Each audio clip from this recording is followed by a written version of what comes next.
Devin and Morgana have been celebrating midlife love by getting married 100 times in 100 countries. They believe grown-up love gets better and more fun, especially for women. Everyone's smarter, wiser. Men are more relationship ready. And if they're not, it's obvious. Forget anything you were told about being too old or too late for love and adventure. Instead, get fresh new tips on dating, relating, and travel to exotic destinations. And best of all, call in for personal guidance, creating crazy, sexy midlife love in your life.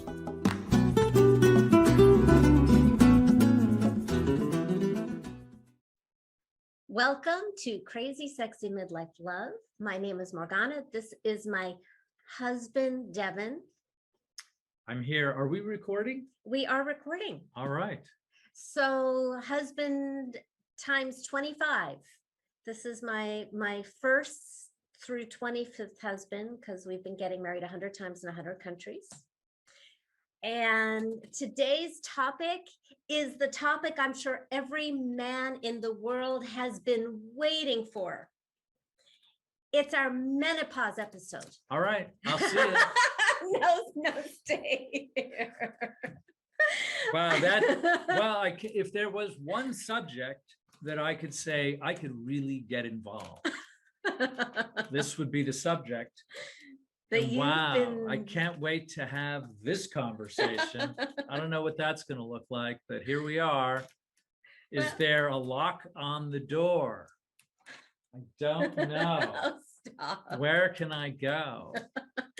Look, this is an absolute inevitability for over half of the human race. If we live long enough, this is guaranteed to happen, and it's normal and inevitable, and it's going to affect like every woman on the planet directly, and every man who comes within like 10 feet of us for a really, really long time. And if you live with a woman, yeah, you really want to find out what's going on and what can we do to better than survive it, and how can we make midlife in all of its variety continue to be loving and sexy. So there has been a shocking lack of information on this thing that happens to all women until recently. Yay. So I found one of the top experts in the world on how to make menopause okay and better than okay. Let me tell you about our guest this episode, Marion Stewart. Marion Stewart is a world-renowned healthcare expert who is referred to as the pioneer of the natural menopause movement.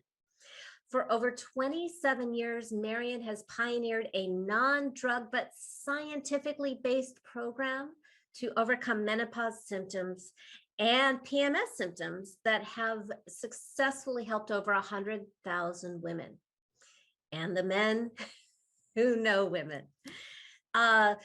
Marion has written 28 popular self-help books. She's had her own TV and radio shows, and this is so cool. She was named one of the 50 most inspirational women in the United Kingdom, and she was awarded the prestigious British Empire Medal.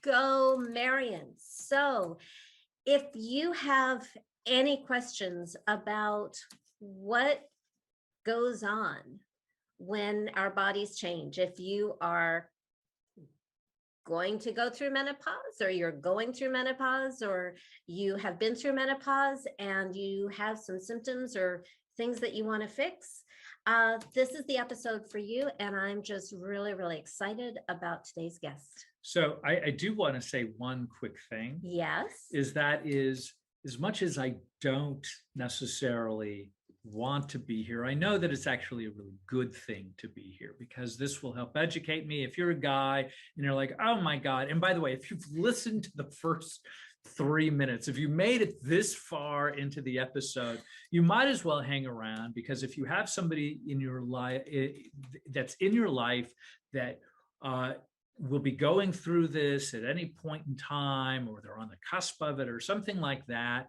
This is regular stuff, and you're probably just better off having a clue, and it'll open the door to help you be a little bit more supportive and have a little bit more information. And so, listen, hang out, right? It's not going to be, we're not going to be, we had a guest and we talked about hockey. So that was like an episode I wanted, but this is going to be something that's going to be really important.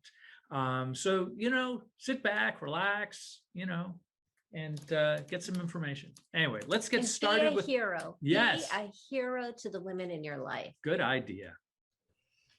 Welcome, Marion. Hello. Hello, lovely to join you.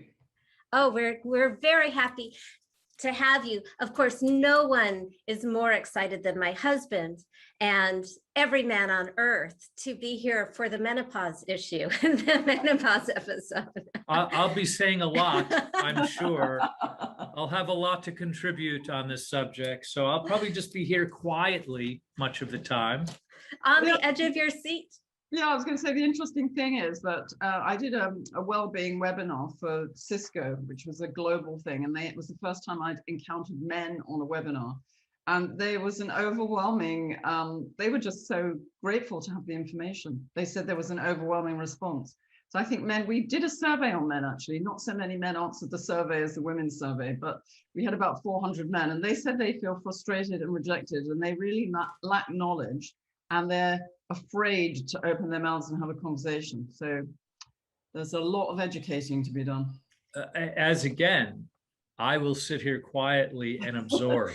But this is true. I mean, this is something that affects over half of the human race directly, and then all of the men in their lives. So, and for me, my experience with adolescence back in the Paleolithic era, we were educated to within an inch of our lives, like starting with 11 years old. There were all these classes in school to prepare us for what adolescence means, what sex education they called it. And then, I'm approaching this thing that actually feels maybe even more dramatic, and there's crickets. There's like nothing out there to really prepare either one of us. And I'm not even in it yet, but I know it's coming. So you are one of really the few experts who is addressing this head on. Yeah, and perimenopause can last for 8 years leading up to menopause. And most women don't know that. In fact, a lot of women I meet have never even heard the term perimenopause. It's only now becoming talked about. And then menopause is just one day, believe it or not. It's the anniversary of your last period. And then for the rest of your life, you're postmenopausal. And that didn't really matter 100 years or so ago, because we weren't living much past 50. But now, when 40-something represents halfway for so many of us, not only do we not want to be living with symptoms, but also as women, we're much more predisposed to things like osteoporosis, heart disease, and dementia after menopause, because we don't have the circulating estrogen anymore. But you can remedy that naturally. There's tons of research to show not only can you overcome your symptoms, but also you can protect yourself and make longevity a much better experience. Because my family, we stay into our 90s, so there's still a lot of ground to cover. Yeah. I read on your website and I loved this. I love this. You wrote, when menopause and midlife mayhem descend, it's not uncommon to wake up in the morning feeling like you've been possessed by an alien.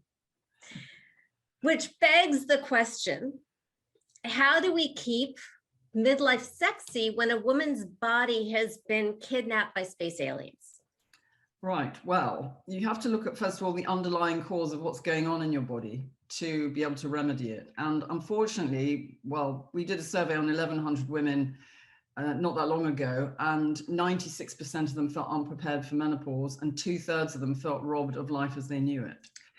They have no clue what's going on under the bonnet, as it were. And what we found, because we did research in 5 separate studies some time ago, we were looking at the time at women of childbearing age, women with PMS, And we found that between 50 to 80% of them had low levels of important nutrients, things like magnesium, B vitamins, iron, zinc, essential fatty acids, vitamin D, calcium, and so on.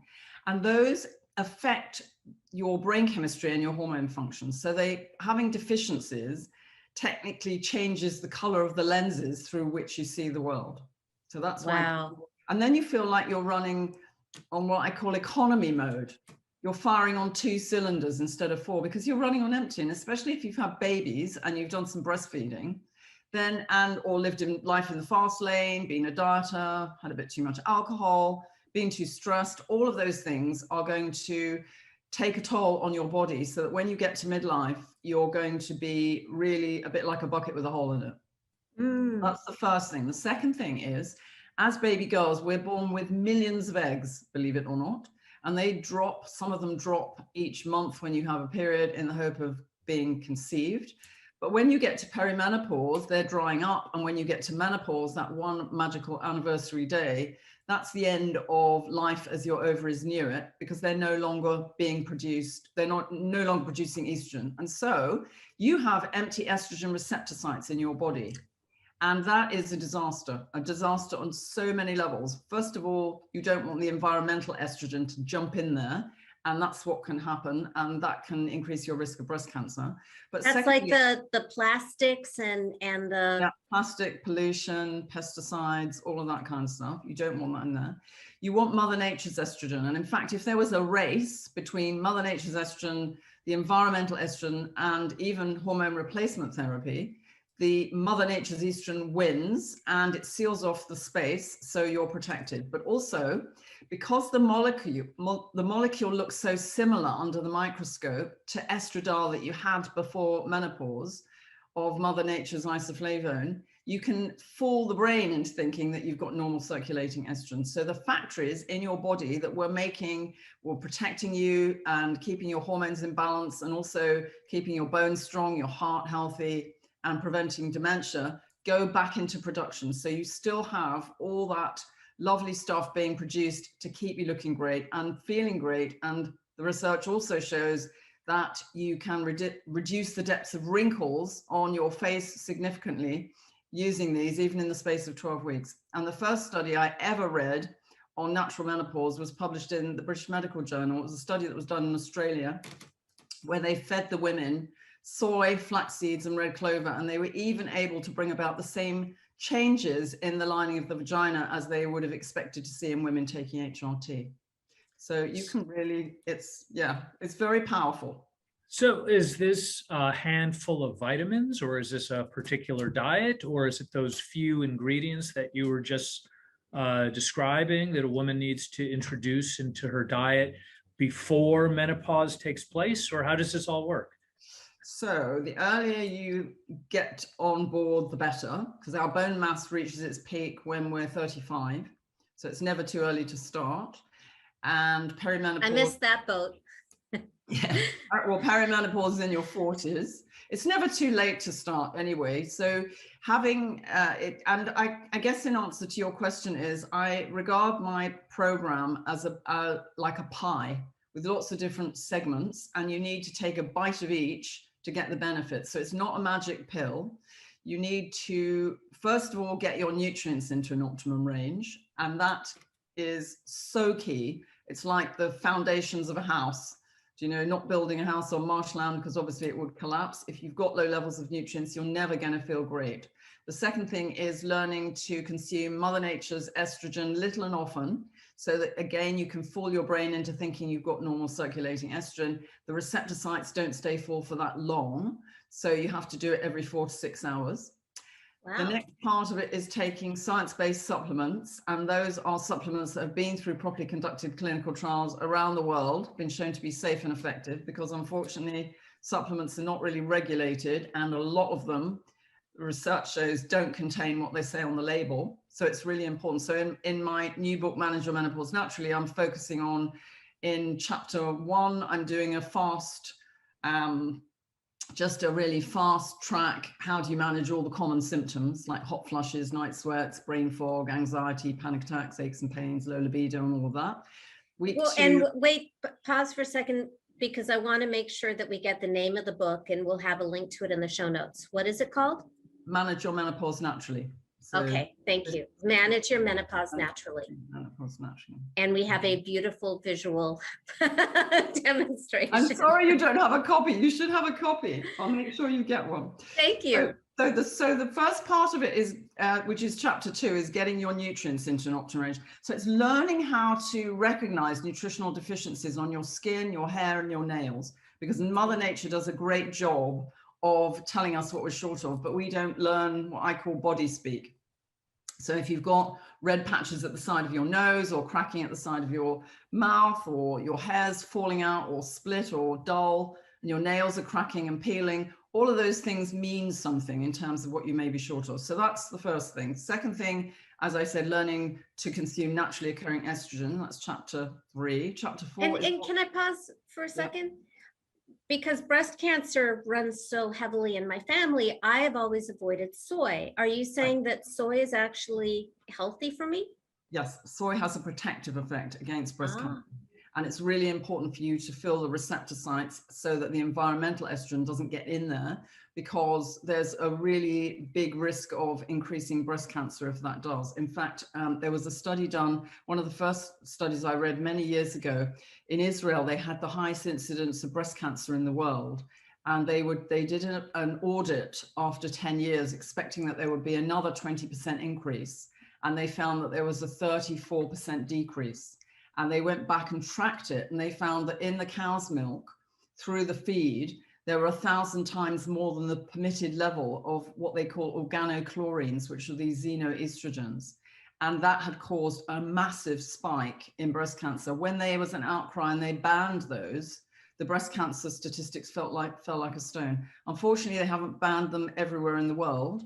So we have to, when it comes to dairy products, we need to choose the organic ones, so that you've got less chance of having those harmful toxins in your body. But you really want to be filling the receptor sites with naturally occurring estrogen. And in my book, because I'm asked that question every single week of my life, sometimes every day, there's some great research done by some very respected researchers at very reputable institutions. And I've got that research in the book, and I quote it so that people can rest assured that it is safe, because so many people are being told that it isn't, and that's just a myth.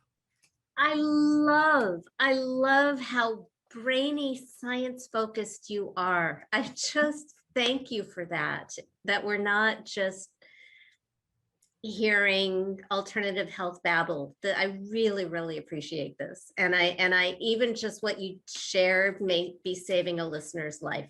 So thank you. So that's chapter 2. I must say, actually, just to qualify that, the only person, because I've been helping women manage their menopause naturally for 28 years, and the only person who ever got breast cancer again was a woman who was persuaded by her consultant to go back on hormone replacement therapy for a second time. So apart from that, the other women they've just gone from strength to strength and remained healthy. So even people that have had breast cancer can plug into this program and expect to have a better outcome and feel well.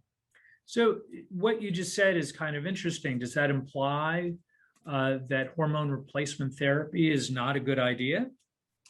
I'm not saying it's not a good idea. I'm saying that we never use it because we never need to. And the women, over 90% of women are symptom-free on our program within the space of 5 months. Even on my 6-week virtual program, women are pretty symptom-free or have much less symptoms, with certain symptoms. Some of them take, like the libido and vaginal dryness takes a bit longer. But things like hot flushes, night sweats, not being able to sleep, up in the night half a dozen times to pee, brain fog, panic attacks, all of that, 6 weeks, and that's gone. Now, some women choose to take HRT, and if they are taking it, I wouldn't suggest they come off quickly, because you can get withdrawal symptoms. But we do wean people off HRT once they're established on the alternative. Because if you remember, I said, if there was a race, Mother Nature's estrogen gets to the receptor site first. So what we're effectively doing is making the HRT redundant, so that women actually don't need the HRT. And even if you do take HRT, it's never going to correct nutritional deficiencies, which billions of women have. So you need to look at the nutrition and lifestyle aspects of this in order to maximize your well-being in the long term and the short term. You know, you don't want to be A lot of women say they put weight on around the middle. They feel 90 before their time. They ache. They can't get out of bed in the morning. All of that is just a sign that they're running on empty and they've got deficiencies and they're really not in a good place. I took a class years ago on relationship, and the teacher said that the reason we women like bond to the guy who is in the vicinity when we have an orgasm is because of the estrogen in our body. So I'm wondering if just replacing the estrogen can be helpful in like rekindling those feelings, because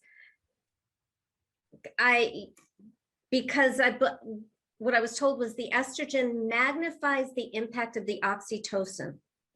Right. Have Yeah. you noticed that?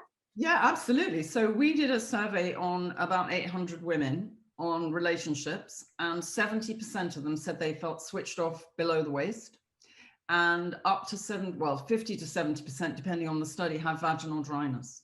So first of all, they're not feeling sexy because they feel switched off. And even if they do attempt it, because the tissues become fragile, it can become really painful. And we find, again, over time, it takes more than 6 weeks, but it takes probably 3 to 4 months, maybe as much as 5 months, depending on the woman. But the lubrication comes back, because what we're doing is, by fooling the brain into thinking you've got normal circulating estrogen, everything goes back into production. And so those cells that were making the lubrication and the elasticity in the walls of the vagina, as well as the urethra and the bladder, which can also become very fragile, that all gets back to normal again. So you can get back to having really comfortable relations, and mostly by doing the things I've talked about, your libido comes back. But if it doesn't, there are a couple of supplements that have been through clinical trials that show 80% of women get their libido back, and therefore you can be one of those. So I'm always hearing, in fact, I interviewed a woman yesterday on Instagram and some of the other channels, which was my first go at live StreamYard and broadcasting. And she was talking all about how she felt switched off, and it was very difficult having any kind of physical relationship with her husband. But now, a few months down the line, she's back to having fun in the bedroom again, and they're relaxed about it. And it's been what she called completely life-changing. So that's why I get out of bed in the morning. I just feel incensed that women, and their partners for that matter, shouldn't be in this position when you get to midlife. You should have a roadmap. Well, I'm also really, really grateful to be in a generation where female libido actually matters, that we can be having this conversation, and there is science going into it, because for a long time it really was not paid attention to. Yeah, you didn't really talk about it at all. So now I think it is good. And it's good that men want to come to the party as well, because my experience is that when partners go through this together, it's a really good bonding experience. And obviously for the man, it pays great dividends, because he gets back the girl he fell in love with, as opposed to this alien. And it's just a good news story. So you talk about sort of like the mother's nature, or the mother nature sort of ingredients. Are these fairly easy to come by? Like, you know what I mean? Are these special things that you have to order, or is this something that you could just go to your local market and purchase? Yeah, you should be able to get everything in the local supermarket or Whole Foods, wherever you shop. And there's nothing very unusual. We're talking about nutrient-dense food. So in chapter 2, I talk about that at the back of the book. I've got lists of foods rich in important nutrients, everything you can imagine, and you can choose what you like, so that you know that your diet is more nutrient dense. And then Mother Nature's estrogen, again, there's a list of all the things that contain those with the serving sizes. And it's really important to just make sure you get something for breakfast, maybe lunch, dinner. It's not too difficult. There are things like flax seeds, which are really great for you, great for your gut, great for your skin, and one of the richest sources of naturally occurring estrogen. There's the soy products, and there's a whole range of those, from edamame beans through to soy milk and all the other products, and they contain differing amounts. And it's also important because in the US, there's so many GM foods. We have to really be careful to choose our foods wisely. And then you've got, I mean, they are common foods. You just need to be savvy about what they are and choose what you like. So And the supplements, I would say you need to be clued up about those, and you may not be able to get those in your supermarket. You may need to get them from a more specialist outlet. when you use the phrase GM, I just want to confirm that you're saying genetically modified. Yes.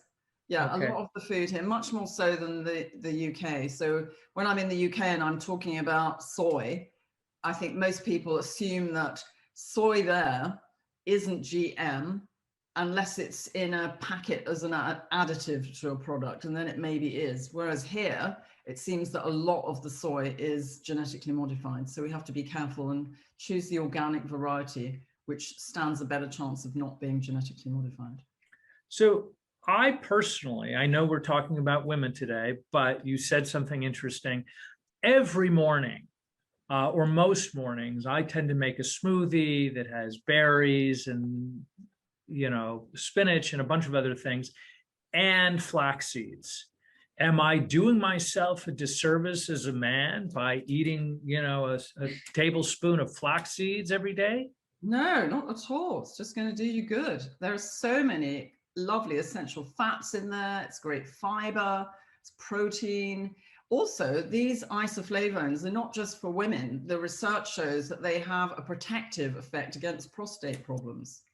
And they also protect us against heart disease and osteoporosis and dementia. And, you know, men have got bones and brains and all the other bits, just not the same sexual organs. So if you think about it, and again, I used to be asked that a lot, if men consume these, are they going to grow breasts? Well, if you think about Asian men who've been consuming these isoflavones as part of their traditional diet for centuries, they don't have breasts. And they don't have much heart disease either. No, they have half the incidence of heart disease, half the incidence of osteoporosis and estrogen-dependent cancer. So, and they didn't even have a term in Japanese for menopause and hot flush until they started eating a Western diet. That's interesting. My grandmother was born and raised in China, and her experience of menopause, so I had very positive role models. My grandmother's experience of menopause was, I never have to use birth control again. And my mother's experience was, I am going to paint my hair purple because I can. And so I just was looking at that. I want that confidence when I get there. So I had really good role models, but again, there's nothing to let us know what to expect. It's all like, oh, this is weird. I wonder what it is. There's no roadmap, and that is really horrendous as far as I'm concerned, because we've all got a body, and especially in the workplace, because apart from, we've talked a bit about the bedroom, and that's bad enough, but when you compete successfully with men in the workplace all your working life, and then suddenly you get tripped up by your hormones in your 40s and 50s, and they are now presuming that 1 in 4 women are either thinking of leaving the workplace or leaving because of menopause. And Forbes said in 2019 that it's costing $810 billion globally due to lost productivity associated with menopause.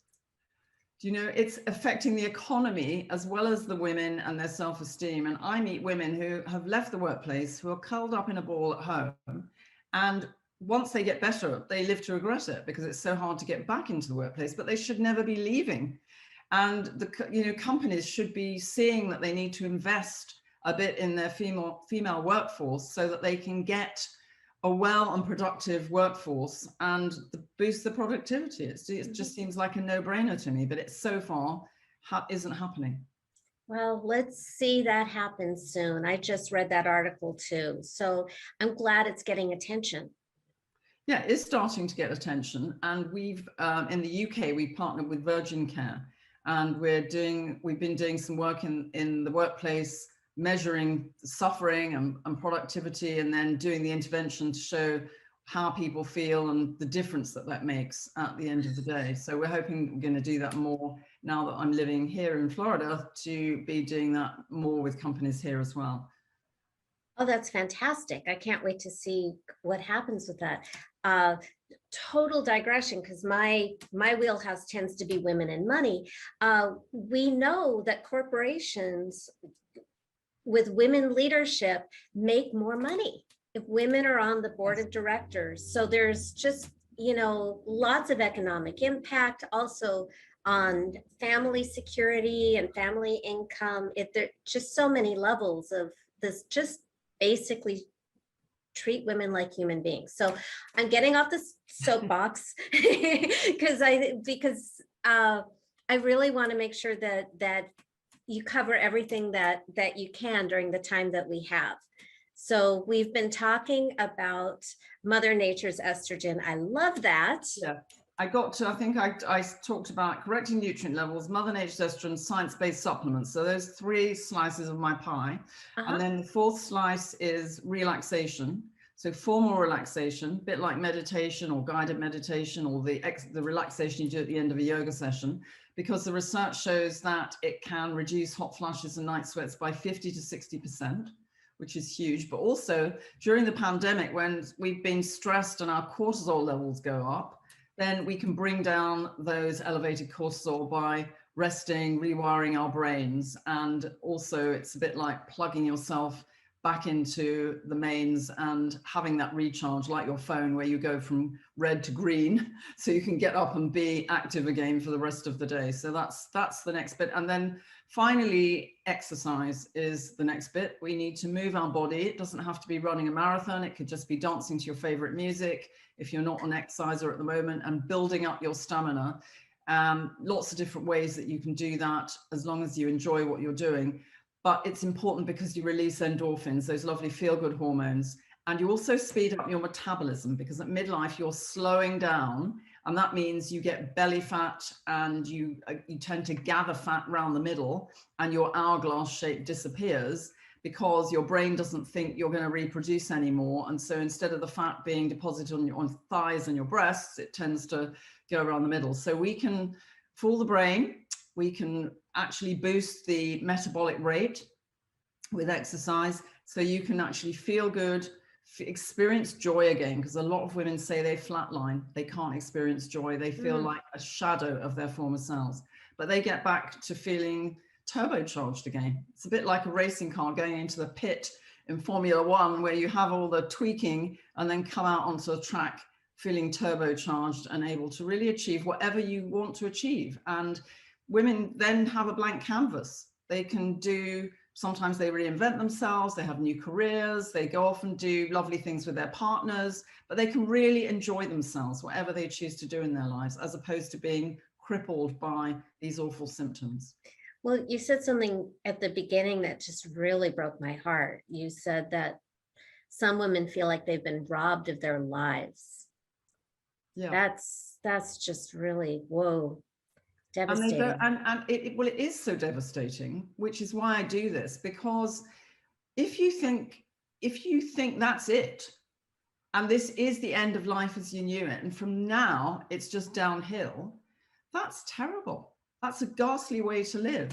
So the very least I hope women go away from this interview with is hope in their heart that there is a whole new beginning. And it's just that they've got a bit of missing knowledge. And when they get the knowledge and maybe some support, they can get through this and come out the other end of it feeling great again.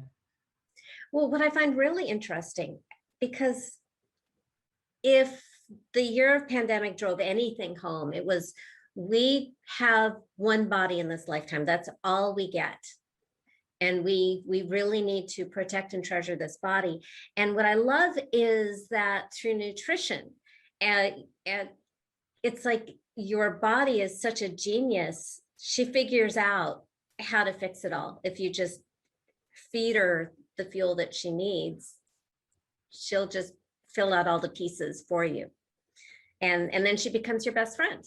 Exactly. And the same goes back to before I was doing this with menopause, I was helping women with PMS. And if you've ever had PMS or know anybody who has, and you know how these women describe themselves as Jekyll and Hyde, and you know, for half the month you're normal, other half the month you're some monster, you can level all that out too. It's just, it just really baffles me why the knowledge is all there in the published literature, but it doesn't get through to the women. And the Mayo Clinic survey that was done in 2019 on doctors and gynecologists showed that only 7% of them feel adequately educated to help women going through menopause, which is awful. So, assuming that there is a brave man listening to this episode who's still with us, how can men support the women in their lives through this transition without being destroyed in the process? Very good question. And that we do, because this has obviously come on my radar over time, we've created a download for men, which people can get through our website. We've got something called the Midlife Refuel Club, so people can actually get in touch and we can send them that. I've also made some little films on YouTube for men to teach them how to support women going through menopause. I think having a conversation, but choosing a time, because the other thing is we found that women don't talk about it because they're scared. They're afraid that this is the end of life and they don't want to open the can of worms. So it's choosing, maybe having a date night, having dinner together, and making sure that it's a nice, safe space, be understanding.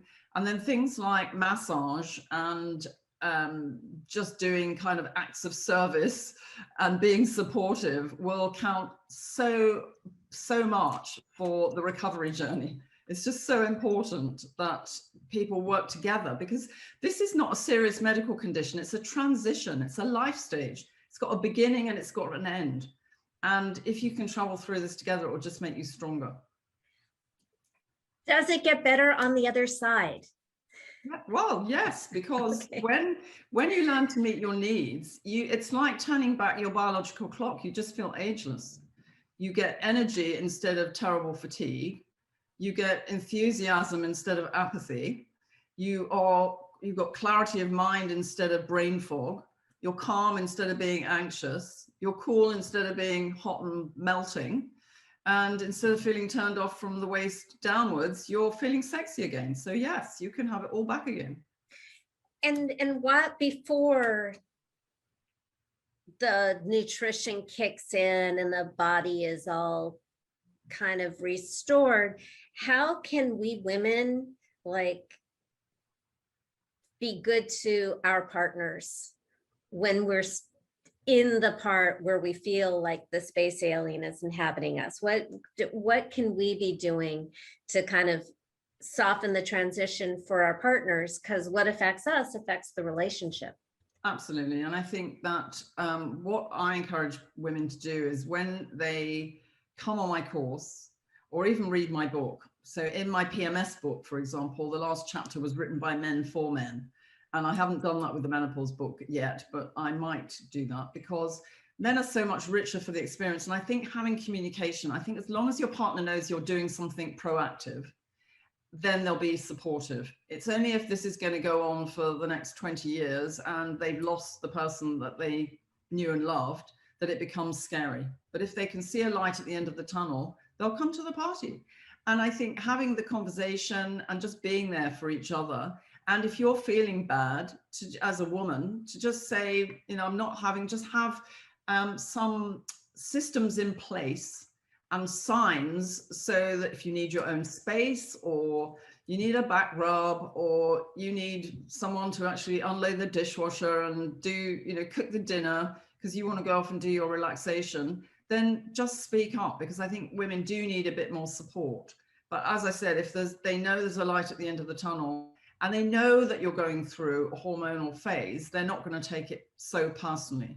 It's only when they don't know what's going on that there's fear. And I think you can overcome that through communication and love, just being loving to each other and being respectful. Even if you're not feeling well, just still be respectful. And if you feel angry and you feel like you're about to explode because you can't control your mood, go into another room or go out for a walk, instead of being aggressive, because that's not going to help anybody.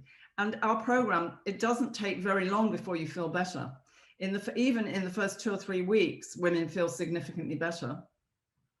One of the women who came on my program was Dr. Vivian McVeigh, who is the CEO of Virgin Care in the UK. And she tried all sorts of hormone treatment, and being a doctor herself, that was her first port of call, didn't work for her. She says she was actually one of the case stories in my book, and she said that within 3 weeks her life had changed and it hasn't changed back again. So it doesn't take that long. It isn't, this isn't a life sentence. It's just finding out, because we all go through menopause in a different way. We've got different medical history, we've got different tastes, different lifestyle. We need to find what's going to work for us as individuals and then plug into that. And it's not magic, so you need to do it on a regular basis. And when you start feeling better, the last thing to do is think, I don't need to do this anymore because I'm okay now, because you still need to do it until you get onto safe ground, and then you can go onto a maintenance program. Oh, what is safe ground? Safe ground is symptom-free, feeling sexy again, just feeling better than you can remember.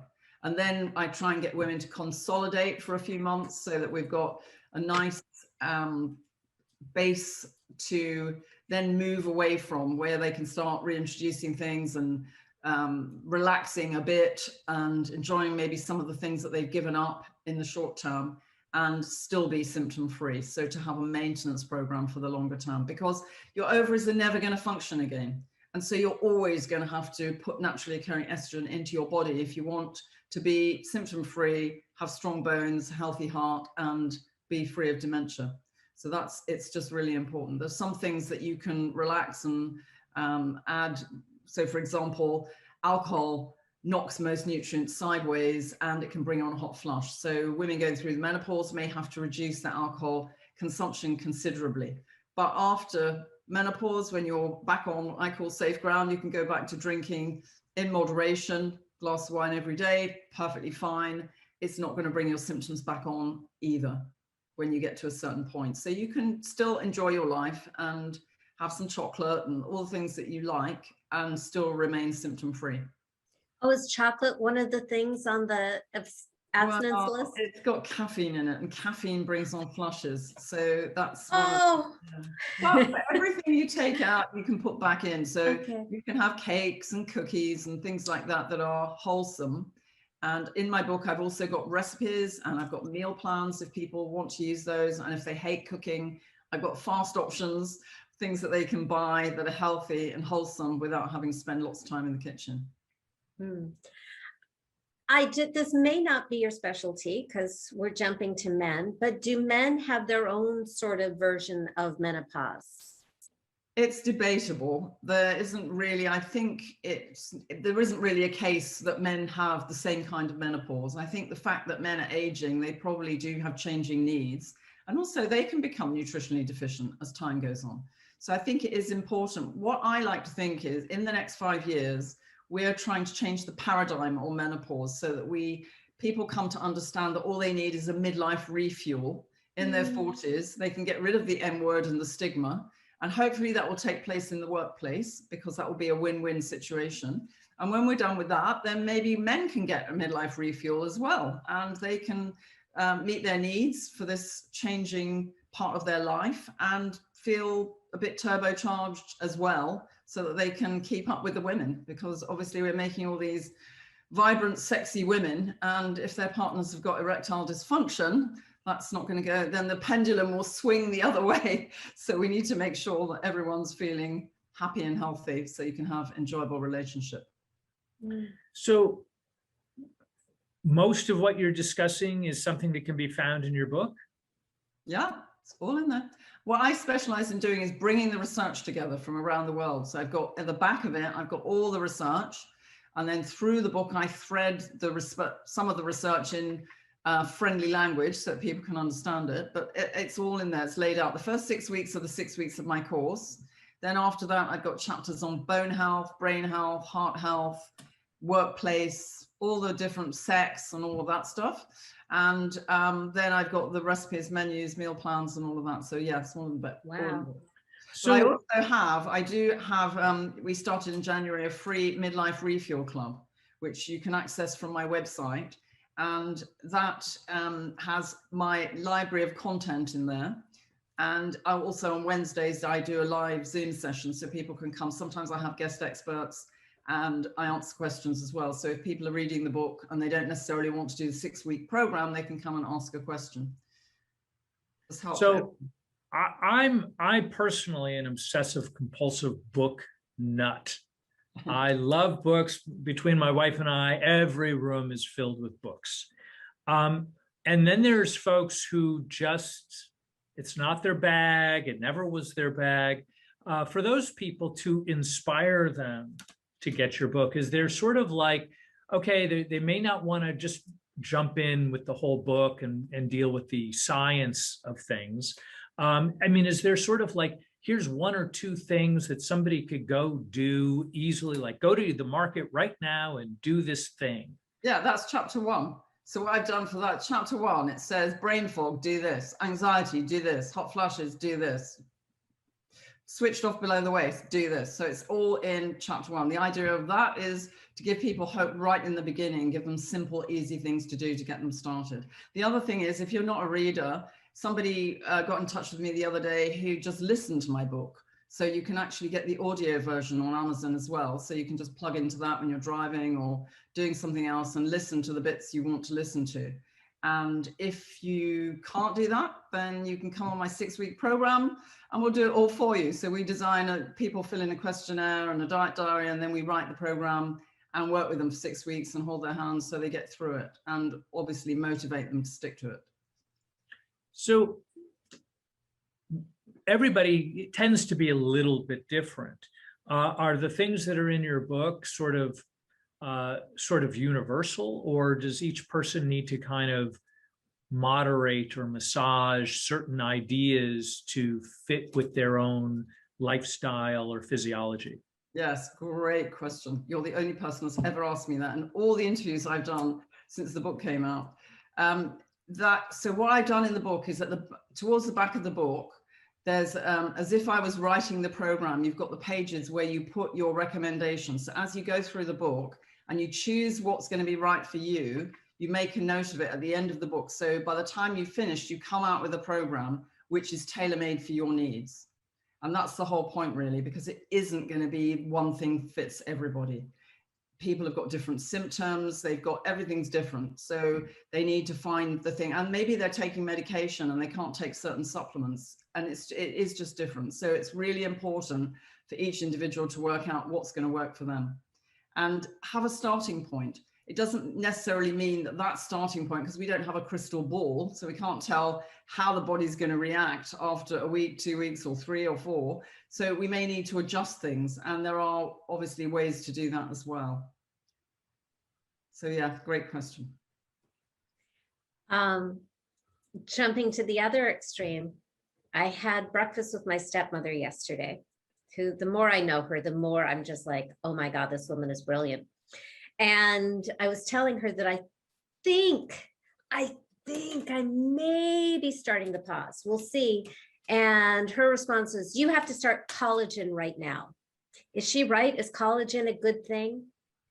Well, your body will build collagen. If you've got natural, the reason your collagen drops is that your estrogen has dropped. So if you're fooling your brain into thinking you've got normal circulating estrogen, all the factories stay open that were making all the cells that kept all your skin plump and everything else. So not necessarily so. If you come to the party late, let's say you're in your 60s or 70s, then you may need to do both, because you've already lost the collagen and you need to try and make some more. So again, depending on where you're up to, will depend on what you need to do. Oh, that's a really good point. Devin, did you have any more questions? No, I mean, I think I covered as much as I was capable of participating. I'm grateful that I wasn't, given the boot somewhere in the middle of the interview. Hey, listen, you serve no purpose here. Thanks for stopping by. I think the key thing is that you know yourself, you've got a lovely, loving relationship, and you've got great communication. And it's just important that you keep that going, no matter what happens to either of you. And if you do that, the outcome's going to be so much better than if you act a bit like what I call the pods in the London Eye. I don't know what the equivalent is here, but in London, you have this wheel that goes round and you've got all these different individual pods. And so people kind of individuate. and they go to their own kind of side of the room or whatever, and they don't talk to each other anymore. And I think that's the biggest disaster, because we do talk about more things now, and because the science is out there. And I think that's the key thing, that knowing that the science is out there, knowing that it's in a usable form, and that you can get back, you can do a U-turn and get back to feeling really well again, then it's so much easier than being in fear and just thinking that life's never going to be the same again. And the other thing is, as women, if you're anything like me, I had 4 kids and a busy advisory service, and I wrote all these books, and I had a husband. And 27 books, right? 28 now. 28 now. 28. Yeah. Amazing. But I was bottom of my own priority list. I did nothing for myself. I didn't have time except my exercise until I had to. I kind of occasionally in my life, I'd fall on my nose because I did too much and I was overwhelmed, and your body stops you. So I think that taking time out at midlife to make yourself a priority, just for a change, for a few months, to have this recharge, you're going to be then be able to be there, continue to be there for everybody, so that you can be supportive, be the best version of yourself, because you're feeling really well. And that's, everyone will want that for you. And so that's when your kids and your husband and your relatives will rally around and be supportive, because they know that you're doing something really positive. What I love about the idea of menopause is, if your womanhood had been defined by your ability to make babies for that period of time, the period after it then is defined by you. So I think I read that whales and humans are the 2 species where the women continue long after our fertility. And in whale communities, the women become leaders. So there's this wonderful potential for us to be leaders, whether it's in our community or in our family clan. It's a time where we can be inventing things or playing, but really just reinventing our reason for being is, I think, such a wonderful opportunity. You're so right, because women are so wise, and we obviously need to put that wisdom to good use to help this ailing planet, rather than losing all the talent. And interestingly, you talk about whales, because they're the only other mammals that have menopause. So they do actually apparently go through the menopause. But if you think about, in some societies, older women were revered elders. They were regarded as really wise, whereas in Western societies, very often we're regarded as being invisible and a bit of a pain and disposable, if you like, by society. And I don't think women these days want to see that, and they just literally want the information so they can get back to feeling really well again. But unless they know it's out there, they don't stand a fighting chance. So, which is why I'm so grateful for platforms like this, so I can tell the world. I am so grateful for you. I am so grateful that scientists are finally doing this research for us. Yay. I cannot wait to dive into your book. What is the name of your book again? It's Manage Your Menopause Naturally. And if you let me, after the program, give me your address, I'll get you a copy. I can't wait. I cannot wait. Thank you so much. So we will have links to your book and the audiobook, because you made a great point. And women love to multitask. So some women will want to read, some women will want to listen while doing other things. So I think that you made a great point, and we'll direct people to your program. I think you're doing a terrific service for women and for love and happiness and productivity on the planet. Thank you so much, Marion Stewart. And this is an episode of Crazy Sexy Midlife Love. Mwah.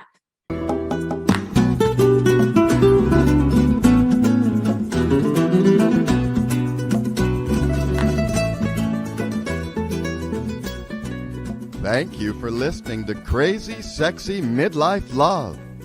Please sign up to join our free love family at crazysexymidlifelove.com to get alerts to live shows, call in and ask questions, or just listen in. And ladies, don't forget to download Devin's free ebook, Women are smarter than men, and other secrets marriage-minded women need to know. Also available at crazysexymidlifelove.com.